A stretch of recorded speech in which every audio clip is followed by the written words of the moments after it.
Hi, I'm Dr. Gemma, and welcome back to Cognitive, the Knitting Psychology podcast. Cheerfully and somewhat irregularly in business since 2008. Segments today may include what's on my hooks, needles, and spindles, a strategy, something I really like, put a lid on it, oh shoot, and blather. So sit back, put your feet up, pick up your knitting, crocheting, spinning, weaving, or dyeing, or any other yarny thing you're doing, and get ready to enjoy. Well, hello there, it's Dr. Gemma, and this is episode 215 of the new series of the Cognitive Podcast. This one is called Unexpected House Elves, because that's how I feel Romeo went. I feel like I would turn around and see more things getting done and not be quite sure how they had gotten done. So it was a pretty amazing experience. You will be hearing this on January 4th. I'm recording it actually this time on New Year's Day, January 1st, 2025. The reason I say this is I recorded it twice previously with different iterations of the lavalier microphones, and I just can't get rid of the static. So you know what? I don't need them. I'm doing better this way, I hope. So Happy New Year, everybody. It's really nice to be talking to you again. Your comments are certainly welcome. You can comment on the blog at cognitivepodcast.blogspot.com, or you can comment on our group on Ravelry.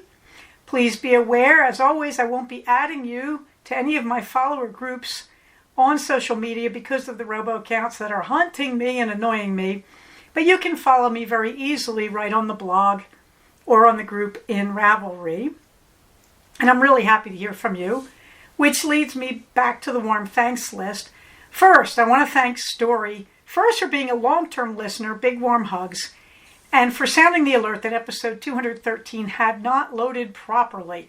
I would never have noticed. Thank goodness you posted something. I am really grateful, Story. You certainly improved my Christmas. I got a chance to fix that. I also want to give a big warm hug to our Rebecca, our knitter with attitude. Thank you for a lovely note. It is great to see you discovering Bad Wolf knits. And we are looking at Minnesota as one possibility for our retirement. And Rebecca's another long-term listener. And I just thought it was wonderful to have you at CFR 10, and I hope we're looking at CFR 11. But wait! The warm thanks don't stop here. Our own Karen R.S. Now there's another long-term listener who's a frequent commenter in other places too, and I really want to give you some big warm hugs. Thank you for the save, Karen. She pointed out that last episode I got "let's do dis" wrong. It's actually a word that ends in two zetas or z's or z's, okay? So it's let's, as in the abbreviation of let us, no apostrophe. L-E-T as in Thomas, S as in Sam, D as in dog, O, D as in dog, I, Z, Z, or Z, Z. So that's Let's Do Diz on Instagram. And I really want you to know about him. He does a really, really nice set of videos about all you can know. You should look him up and go into his catalog of videos to see things about Google, about iOS, about Word. He's just a really, really good person to know about. So thank you so much, Karen R.S. Also, big old warm hugs for our Angie K.M. I owe you so much, and I feel grateful to you, and I send you big old warm hugs, my long-term listener buddy. And I want to thank you for reminding me of the value of just wintering. That is coming to a halt and letting yourself slow down. Now, let's be honest here. I'm clinically hyperactive. I was diagnosed when I was 10 years old. I'm not impulsive, and I don't have problems with focus. No, in fact, I've got focus like a laser when I am ready to do it. So I've never been diagnosed with ADHD because I don't have it. My father did, but I am hyperactive. So a lot of times I'm on the go-go, and that makes me feel good. And it's easy for a person like me to forget that you normal people probably like to take a rest here and there. So do I, to be honest. And when I need a rest, I know, because I'm just a grouchy bear. And Angie was reminding me that wintering has a great value, that particularly this time of year, a lot of bad news comes through, a lot of things go wrong. This is the harder time of year. We're heading into the darker months, and it's hard for illness and death and all that stuff. And so I really think it's important to remember that we're allowed to slow down in these months. We're allowed to sort of draw in our antennae a little bit and just to try to relax and slow the pace down. I say that as a runner especially. But thank you, Angie. I deeply appreciate that. Warm hugs to Story, to Rebecca, to Karen, and Angie. I really appreciated your wonderful and supportive postings this past few weeks. So, Gemma, you didn't do anything about CFR 11. No, I didn't. No, I didn't. Need to update it. Because I'm still thinking about it, because we didn't have 50 people. So the hotel didn't come chasing me down saying, hey, why don't you reserve it again for next year? Which I find deeply annoying, to be completely honest. So I don't know. I mean, I really wonder if we're going to keep the same format. Any suggestions about format, I'm open to them. And I hate it when I do this, because I ask for suggestions, and then people give me suggestions, and I say, no, we're not going to do that. And I feel real guilty because I asked for the suggestions. Here's why. Remember, we've done this 10 times. And a lot of suggestions have been made over these years, and they've been tried. So do remember, if you suggest and I hesitate, that's why. That we have tried other options. But, I am not the do-all and end-all of imagination here. And so if you've got any better ideas, I'm grateful for it. I never really asked for much feedback about how are we doing with the hotel, if everybody's okay with that hotel. I think it's okay. I will always be a little biased in favor of the one we had up in Tehachapi, which is not available to us anymore. But, I really would like any feedback, attendees especially, if you want to kick in your experiences or ideas. Meanwhile, what is on my hooks and needles, you may be wondering? Hey, Gemma, didn't you finish Vestuary? Well, that was the goal. It didn't happen.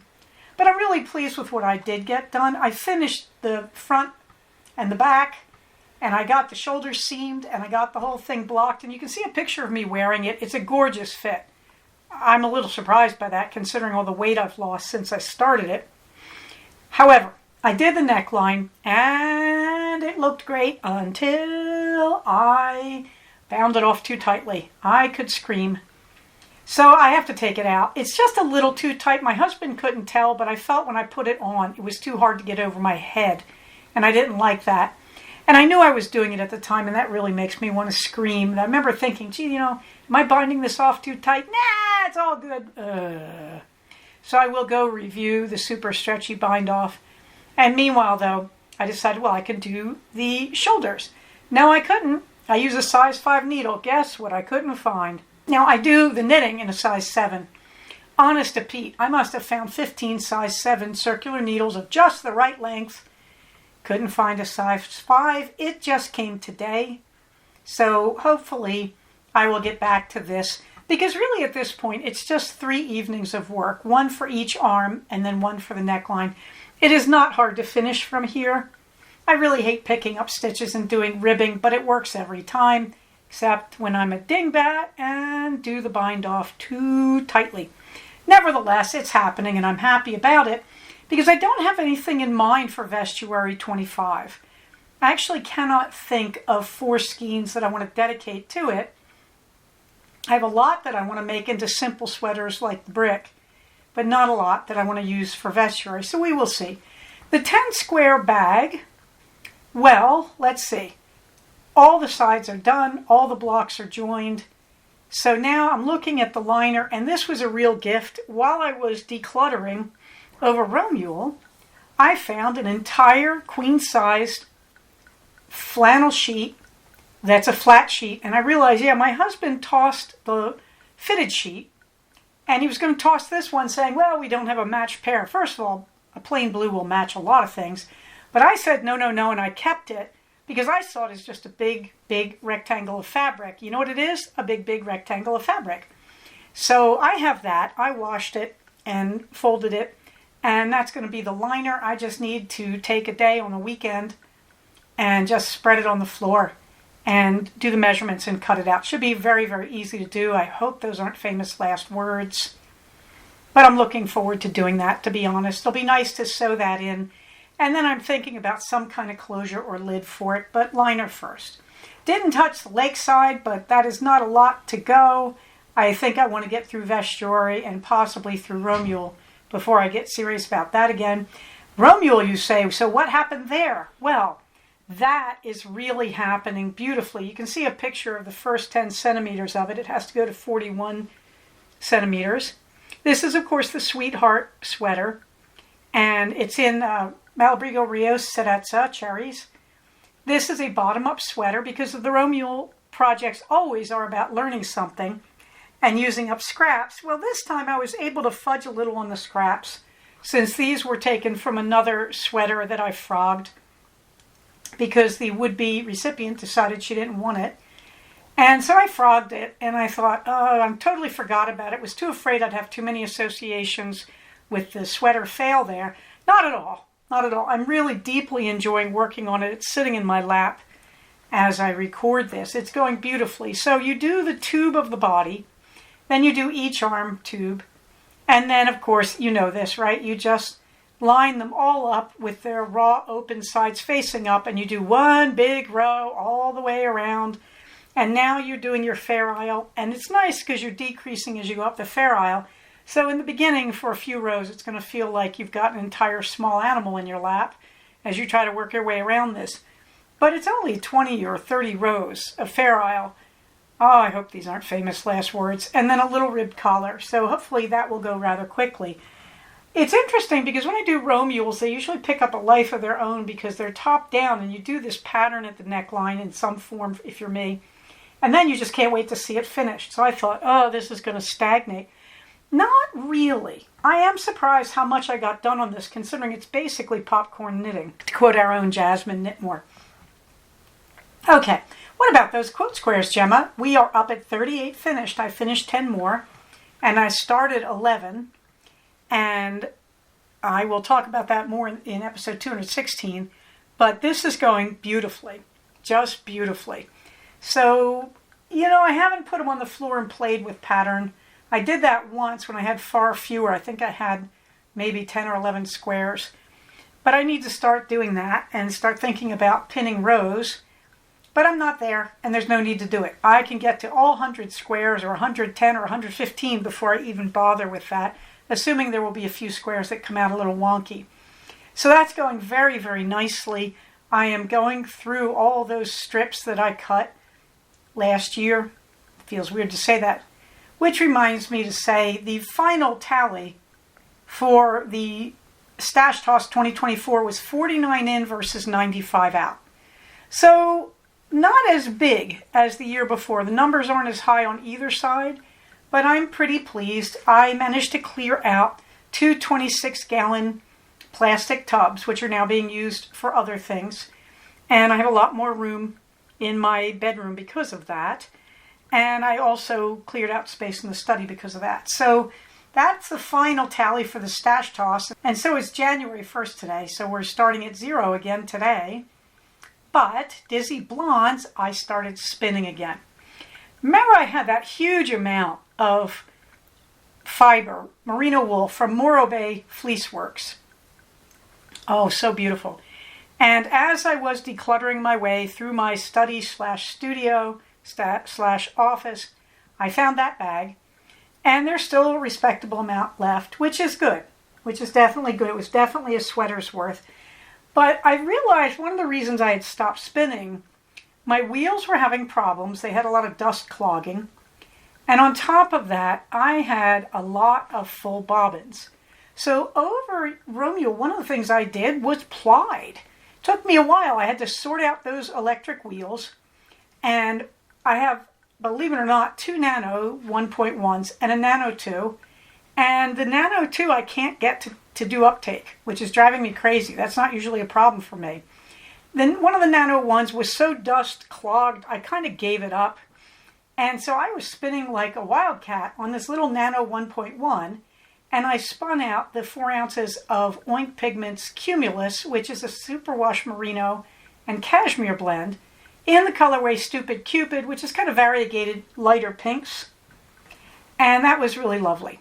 And so I spun all that out into singles, and then I started working on plying the stuff from the Merino Bay singles. So I did a lot of that, and you will see a lot more of that next episode, because I'm running episodes together, because obviously I'm recording this on a Wednesday night, and I'm using material that was finished last Sunday, so yeah, I'm a little confused, so thank you for your patience. But it is a pleasant shock to find out that I am spinning again, and I'm really happy to be doing it, and that's helping me work my way through that whole stash and all that equipment. Well, at this point, when I give you a strategy, it's going to be pretty obvious, and it is the strategy I give you every year this time, and that is the decluttering strategy, 1 thing per day, or 15 minutes a day of decluttering. What does that actually come down to? I picked several areas that I think are cluttered. This year it was the area at the foot of my bed in the master bedroom, always my study floor, and the desk and the tabletop in my study. And every day I just take one thing off, and the rule is you have to dispose of it in some way. You can't just say, I'll move it to this other place. You have to put it away, throw it away, recycle it, upcycle it, use it in something. You don't just relocate it pointlessly, because that's easy for me to do. I don't know about you.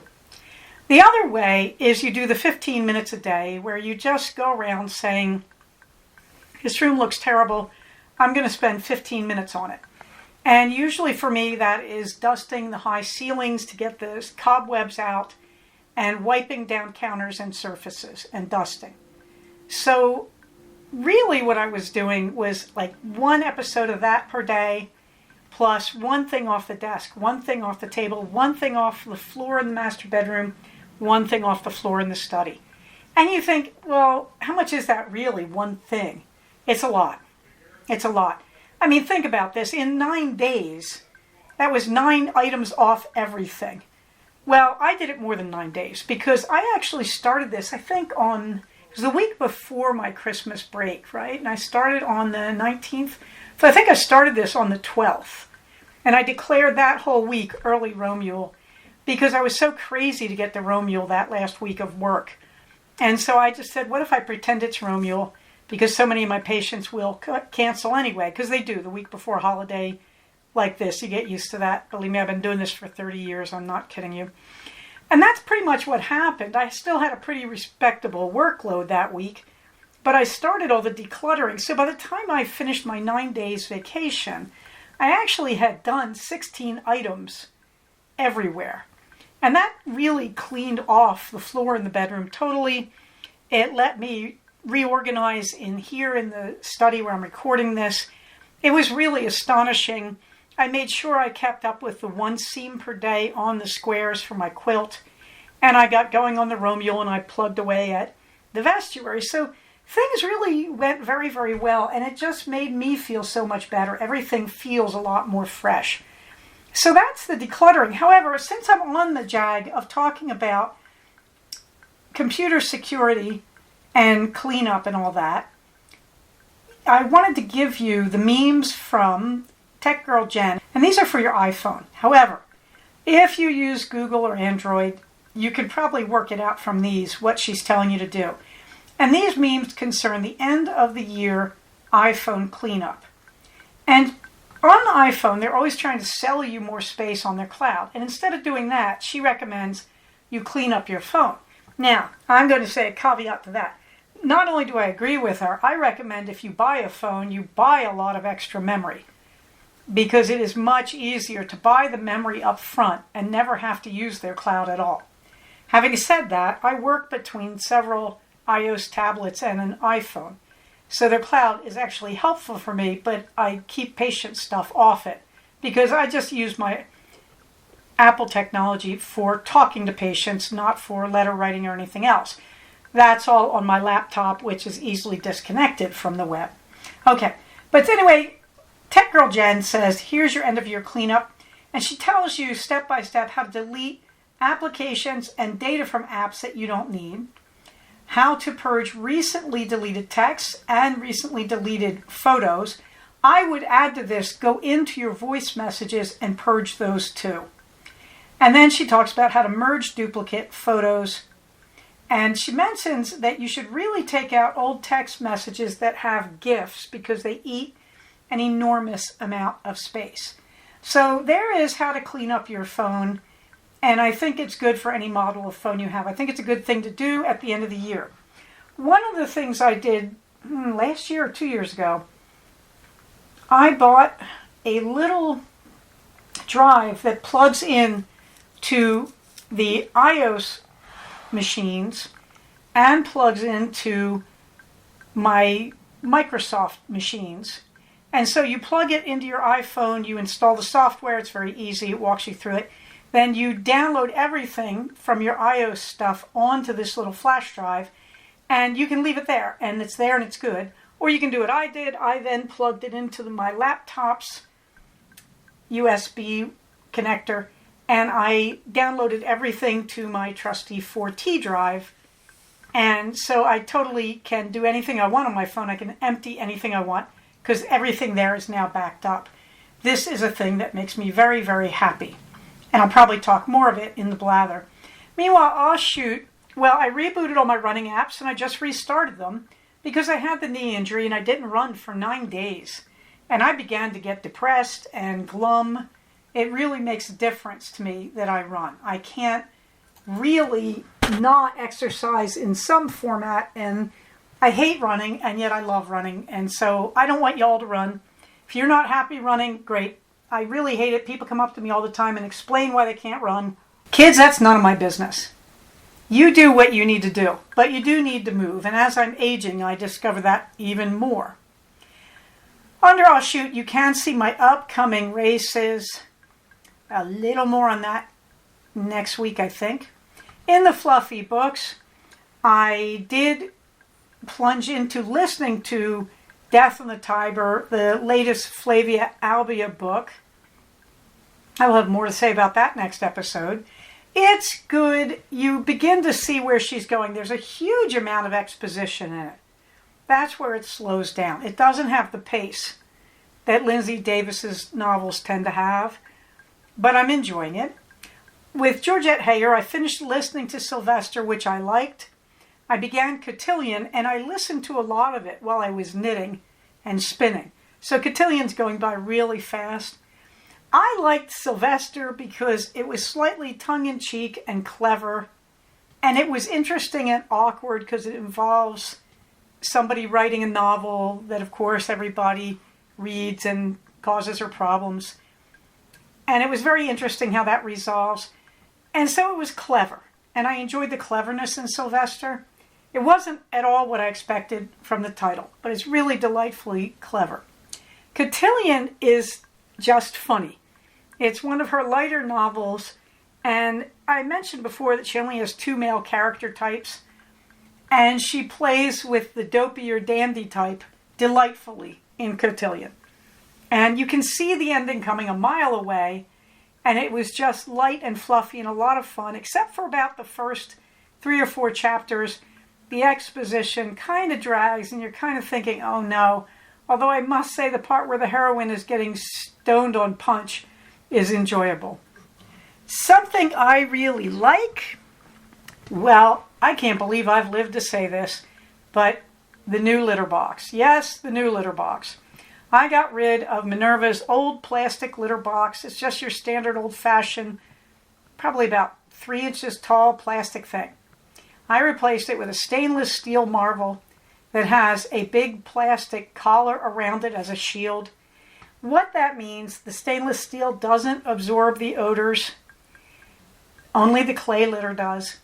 And my dear Minerva used to pee right over the back edge, without meaning to, of course. And that would pool under the box, and yeah, I'm not going to go any further because it got gross.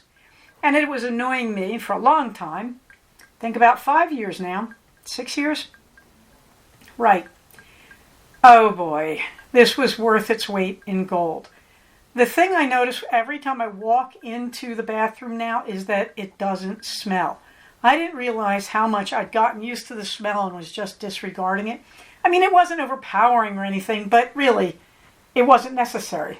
And I knew Minerva would never live with a litter box that rolled or moved or had a lid or a cover. She's a very big cat. And this one, to my surprise, I did measure once, cut twice, as they used to say on public television here. I measured everything very carefully, looked at the box measurements and said, well, it should work. The box fits like the proverbial glove into its space. So I am deeply happy with my litter box upgrade, and I did connect to it on Amazon. Things you should know. There's no technology to this. It doesn't roll, it doesn't move, it doesn't sift itself, it doesn't use special litter, it doesn't use a program. You don't have to buy a subscription. All of that is out there for litter boxes, and I think it's demented. So this is my litter box upgrade. You can see a picture of some stranger's cat sitting in one that looks like it. Put a lid on it. Well, it's bone broth time, isn't it? Of course it is. And I talk about this all the time. I can't imagine how many times I've given you these recipes. Did that stop you, Gemma, from giving it to them again? No. Now this time I got a little more clever. So I put the instructions for the Instant Pot version and the slow cooker version clearly labeled. And it runs like this. If you're going to use an Instant Pot, it's going to be 1 hour on high on manual. And then you let it depressurize naturally and you let it cool all night, because believe me, it'll take all night to cool down. In a crock pot or a slow cooker, I use the biggest one I could possibly get. And I put everything into it. And I leave it on high for 1 hour because I want to make sure it boils a little bit, gets really hot for a bit.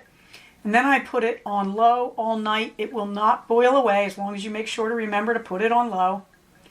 And the overall thing is whatever pot you're using. You put the bones, the skin, the giblets, anything else from it, any organs, fat, anything you want to put in there. You are going to strain this. Okay, and any spices you like, or chopped celery, herbs, chopped carrots, whatever, to flavor it. We usually don't add much to it except water, and we use water to fill whatever pot because we want a lot of this stuff. We don't usually add anything else, but you can add herbs and such. It's because my husband is really good at spicing the actual turkey when he cooks it, and we find we don't need any extra flavoring. Okay, so you put everything into your pot of choice, or in my case, both pots, divided, as evenly as I can. You fill it with water, and then when it's done, the next morning usually for the Instant Pot, and the next morning on the slow cooker, I just turn it off and let it sit for a few hours to cool. But then you strain this. You can use cheesecloth, or you can use a very fine mesh sieve. And then you're going to pour the cooled broth into whatever you use to freeze. And now you've got a ton of this stuff. We use it for everything. I use it to make soup for myself in the winter. I'll just use it as the base broth and throw a few things into it to heat up. I use it to thicken gravies. I use it to give the dogs a treat. I use it basically for anything that you might want to put broth into when you're cooking. I will also add it to the Instant Pot. When you have to have a cup of liquid in your Instant Pot to cook something, I'll throw broth into it a lot of the time. The reality is, I have a ton of this stuff in my freezer. The dogs go crazy over it as well, so I'll put it over their kibble sometimes as a treat. You can't have too much bone broth. On to the tea tastings. This is going to be day 9 and day 10. These are both winners. This has really been a great calendar so far. I have to be honest about that. And the first one is an old favorite, and that is the Rejuvenation Blend Herbal. This is ginger root, lemon peel, apple pieces, licorice root, and rose petals. I think they may have reformulated it slightly. I don't remember the rose petals being in it before. Doesn't matter. This is another one of those really great herbals to have around in the winter when the weather's cold. This will spice you right up. It will help a sore throat. It will soothe flu symptoms. This is just good stuff. It smells gingery in a light way. It is not overwhelmingly ginger bitey. I don't like strong ginger in tea where you feel like you're getting bitten by it. This doesn't do that. I have used this now for the last few years for colds and flu. I'm just a fan of this, the Rejuvenation Blend, the herbal version. If there's a black tea version, go for it. Day 10 was the Après-Ski Decaf Black. This was a really pleasant surprise. This is a decaf black tea with pomegranate, lemon peel, raspberry pieces, and pomegranate flavoring. I don't know what I expected from this, but what I got was a really nice, brisk afternoon sort of tea. This really is the kind of thing you drink after you came in from a fun afternoon out in the snow. This is really nice stuff. It's got a pleasant scent. I wouldn't call it a pomegranate scent. I would say it just smells a bit fruity. It is a delightful black tea backup taste. It's got that kind of briskness you get with black tea. I wouldn't even doubt that they have this in regular black tea, but I'm not drinking a lot of caffeine tea right now, and I'm really happy to have tasted the decaf version of this. This is one of those lovely replacement teas. I could see stocking up on this and drinking it when I feel like a black tea. It's got that kind of firmness to it. It's just a really solid, nice entry, and I deeply enjoyed it. This is the Après-Ski Decaf Black. Here we are at the blather. Isn't that lovely? So the solar power project went really well over the break. I had to keep peeling salespeople off me because everybody wants to do a hard sell. But we moved from the idea of renting a system because we couldn't find good contractors for that locally to buying a system, which is intimidating. However, we got 2 quotes and they're both very different systems. So we're at the phase of sitting down and writing out our questions and then talking to the salespeople about our questions. But this looks very doable. The financing is not nearly as terrifying as I thought it would be. And basically, we're paying so much for electricity, particularly in the summer, that this is going to cut our electric bills. Even with the most expensive financing plan they offered us, this would cut our electric bills a little bit in the winter, or we'd break even. But in the summer, this is literally going to save us hundreds. So, we can pay the electric company prices that keep going up, or we can have a fixed rate loan. So you can sort of see where I'm going on that. Meanwhile, because it was Romuel, it is time for the semi-annual Great Computer Cloud Decluttering. I did this all day on Christmas and all day on Boxing Day. I was surprised because I did this in July, you may remember. I did it for the first time last December, and it took me through April because I was disposing of old paper records from my private practice. And that took a huge amount of time. But the decluttering around the whole house was wonderful with that, and in the garage too, where all those notes were kept. Okay, so I thought, in July it was very easy, so I thought it'll be easy again. No, it took a lot of time because I had added more cloud space, which surprises me that I did. When I say that, I started using Google Drive because I'm doing the Woobles stuff over on Reddit, and I started using Proton. And I realized, I should also declutter all my iOS machines. So that's what I did. So first I went through the OneDrive on Microsoft, cleaned all that out. That felt great. Copied everything I needed to save to the 4T drive that is sitting at my knee, the little disconnectable drive here, portable drive. They're wonderful creatures. And then I went through the Google Drive and really trimmed that down, which felt good. And then I went through all the iOS machines, and that's 3 tablets and a phone. These guys are aging out. Apple is slowly making them less effective. So my oldest tablet is slowly dying. I lost 1 tablet last summer, my iPad mini. I have these because I have to have backup to see patients. I've already lost 1 machine's ability to see patients. So this is why I have so much computer equipment. I don't know how to tell you how much I'm looking forward to trimming down all this junk when I retire in another 2.5 years, but I can dream. Well, anyway, then I started copying everything to the 4T removable drive, and my beloved husband gave me a Kindle reader, a Paperwhite, a 32 gig Paperwhite for Christmas. So I also spent that day filling the Paperwhite with my Audible books because there's so much memory there. Meanwhile, right after Thanksgiving, I had ordered a little Kindle, one of the smallest ones they have, and so I filled that with digital books, EPUB format books, whereas the Paperwhite I filled with Audible books. Yeah, so that's an ongoing project. I'm really just saving all my Amazon Kindle Audible stuff to these drives that are basically disconnected from the web. So I simply have them. Okay, now, I worry about web security. I haven't hidden that. This is actually not an issue of web security for me. The reason I'm doing this is really simple. We're going to move. We know we're going to relocate and downsize when we retire. And right now I'm looking at, on my shelf, I have a total of 5 Kindles. There's more on that story, because last thing you knew, I had 2. But now I have 3 of the little ones, including my one that's 14 years old, and 2 newer ones. And I have 2 Paperwhites. And I'm going to download everything I have, and that should be it. And then they go to the side, because when I look at these 5 Kindles, believe it or not, I am looking at, something like 1,000 to 1,200 books and Audible books.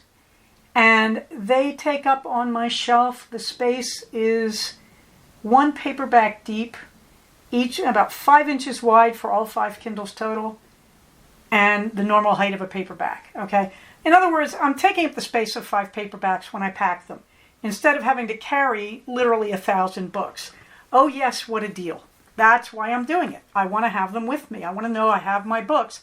And remember, a lot of these are documents. They are patterns for knitting and crocheting, whatever. And I'm doing this because I just want to have them with me. I want to have my library.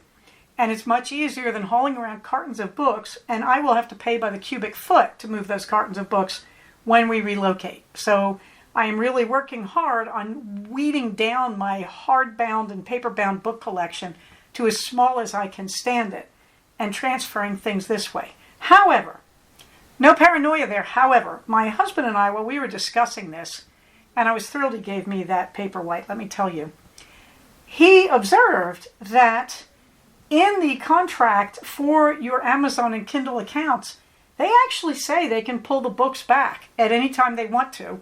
I did a little digging. They did it to one Norwegian woman. There was just a mistake there, and she eventually got it restored, although they never explained to her really why they had done it or what the mistake actually was. So yeah, you can lose those things. Do I think you're going to? I don't think it's likely. I see no reason for Kindle to ever do that, or Amazon, or Audible, or Barnes & Noble, whoever you're using. Meanwhile, yes, I am loading up all sorts of craft stuff to go to the Santa Clarita Valley Craft Exchange, and I've got to actually schedule that. I was going to do it this weekend, but I don't think I really feel up to it, so it's probably going to be the weekend after. And I am going to have the Junk Fairy coming this month too, which I will tell you about as it happens. Meanwhile, I was going to do a candle pour today, but I didn't. But I did receive all of the supplies that I had forgotten about that I needed, and I have everything ready to go. So that might be what I'm doing this weekend. The reason I didn't do it today was I had a delightful discussion with my buddies on the other side of the pond, Caroline and Steve, and I thank you for that enormously.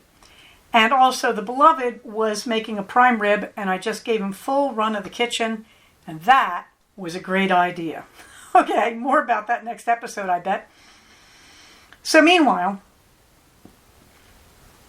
I wanted to catch you up on the Christmas feast. There is a picture of our centerpiece. It's just a ceramic bowl, but it's got the Woobles Santa and the Woobles Elf, and then a Mrs. Santa I made myself from Woobles pieces that I actually sent to the Woobles people, and they liked. They sent me back all these very funny notes about her. So they were our centerpiece. There you can see first the Yolaboka Flood feast, which was the ribs from the prime rib without the meat attached. So we just had these ribs, and then the dogs had the ribs. Very simple meal, and you can see the books in the middle of our table. My son is holding up his book that I gave him. It's called Cibola Burning. It's in the Expanse series. I haven't read them. I've heard they're great. He really likes them. He also got a book, the original Godzilla novels translated into English. My husband gave him that. And there's my husband holding up the book I gave him, Dopamine Nation. I have explained the core premise of Dopamine Nation on this podcast more times than I have fingers on my right hand. So I will not bore you with it, but it is a good read. I think it's Anna Lemke, her name is. And there I am holding up the books I got, my son gave me Whimsical Stitches. It's an amigurumi book for crochet. It's really hilarious. You can do little figures of pieces of pie with faces on them, or a cow, or a horse. I mean, she just kind of goes bananas and gives you all sorts of things you'd never think of to make with crochet. So you can make everything from stuffed toys for your grandchildren to simply idiotic things to decorate your kitchen, which I'm a big fan of. The other book which I'm holding up is Comet in Moomin Land. My husband gave me the first 4 of the Moomin books, and he had just discovered them and read at least the first one. So I took those all to bed on Christmas Eve with a cup of hot cocoa, mushroom cocoa, keto, safe for me, all that good stuff.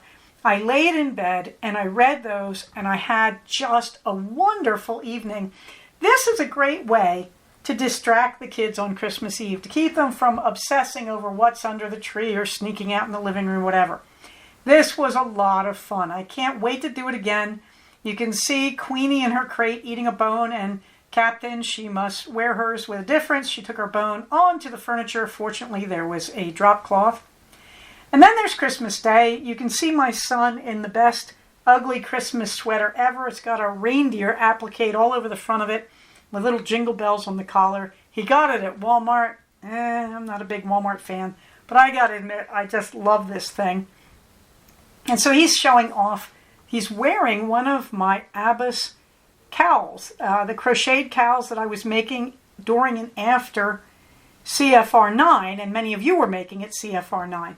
I gave it to him because as a runner in cold weather, it is brilliant to have a double loop infinity scarf. Let me tell you, you can wear it double looped to keep your neck warm. If you get hot, you just open it up and let it hang from your neck and it won't bug you.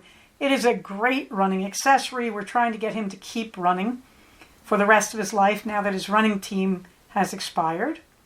Below that, you can see my beloved boys, and they're sitting there with the Christmas feast, including my wedding china, which is actually stoneware, but it's hand-painted in Italy, and I'm rather fond of it. And they are just posing with our feast. You can see the turkey and the squash and all the good things. We had a fantastic time.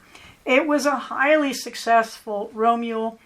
Ironically, one of the ways I know these are successes is I feel like everything's clean, my allergies are more calm, and I can't remember very much of what I did because it wasn't significant. It was just puttering around the house, and I am a dedicated putterer.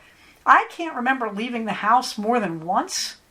Well, we went twice out to our local Mexican place for our Friday night traditional dinner, and then I left once, and I think I went down to the post office one day. Was it the post office? No, it was to the bank to trade the 4T drives, because I took my backup drive out of the safe deposit box and copied from the drive I keep at home. So I have one always in a safe deposit box. Anyway, this was just the best Romule ever because it was so wonderfully uneventful.